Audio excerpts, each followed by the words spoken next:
Yeah, guys, I know I haven't been making any videos. So, this is my first video in a while. It's been like a month, I think. Dang, haven't made no videos. So, I'm just going to make movie reviews mostly now. Because, I feel like I've been using SF2 months as a crutch. So, I'm just going to try to do this. But I'm still making Super Battle, so expect that. So, hope you guys enjoy this video.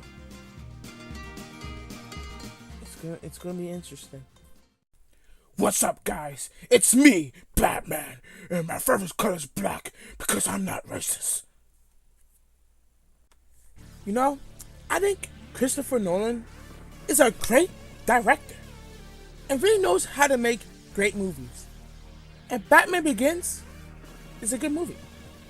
The movie is about Bruce Wayne, the man behind the mask, or should I say Bruce Wayne, the mask of Batman. The movie focuses on character, and that's what I love about the movie. It's characters. We see how Bruce deals with his parents' death and how it affects him on his journey, on finding himself. We also see how terrible Gotham is and how much it needs a hero. This really helps set the tone of the movie. It's dark, but not edgy. The movie looks pretty good for a movie made in the early 2000s, and the effects still hold up today. But I do have some problems with this movie. I think the soundtrack is pretty good, but it's pretty forgettable. It's not bad, but it's forgettable. I think every character in this movie is great. Qui-Gon Jinn was a pretty good villain in the movie. I don't think he's the best villain of all time, but he's pretty good. Even Rachel is great in this movie. But the character I have a problem with is Scarecrow.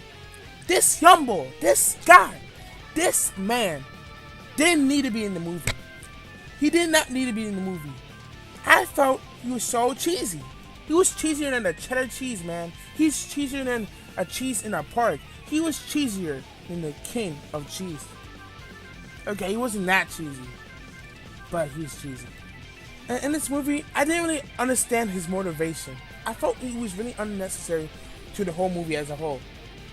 Plus, that third act was pretty dumb. Like, most people say that, most reviewers say that.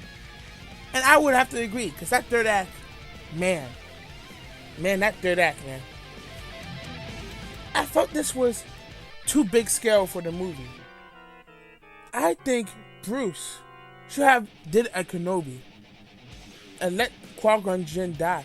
And so when he becomes Batman, he's just fighting the mob bosses, the gangsters. Not this guy. Not this guy, these ninjas. Not these guys. Not Scarecrow. Because that's over the top. It felt over the top, too big scale, and didn't need to be in the movie. But here's really my final complaint with the movie. This is my final complaint with the movie. Well, kinda. Here's the thing. The action. The action in this movie. I know that people say it was a creative choice, but in my opinion, it was unnecessary. Because first, it hurts my eyes to try to focus on the action and to try to see what's happening. Because it's hard to see or tell what's happening. The best action scene in this movie is when he was at the docks, because the action works there. The whole thing about the criminals seeing Batman in a weird way, that works there. But it doesn't really work anywhere else. Why do we need it when he's fighting the ninjas? Why do we need it when he's fighting Qui-Gon Jinn? We don't need it in those areas. We just need, I really want to see the action. I want to see that. But it's really hard when the action is so crazy and it's just clipping, it's edited in a weird way. I don't like it. I don't like looking at it. You can say what you want about Batman v Superman, but that warehouse scene does a good job of showing us what happens and how the criminals feel about it too. And I feel like we can't just say that the action scenes in this movie was a creative choice, because then we can blame any terrible thing in the movie and say, oh, it was a creative choice. Oh, the bad acting, that is a creative choice. That is supposed to represent us as a society.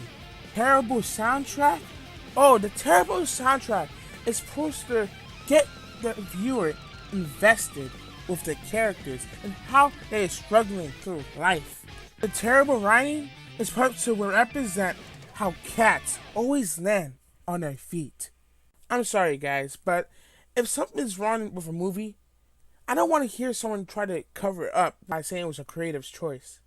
Because that seems like a poor excuse to me. That doesn't sound like a valid excuse. Other than that, I found Batman Begins to be a pretty enjoyable movie, and I would recommend it to people to watch it. It's good. It's good.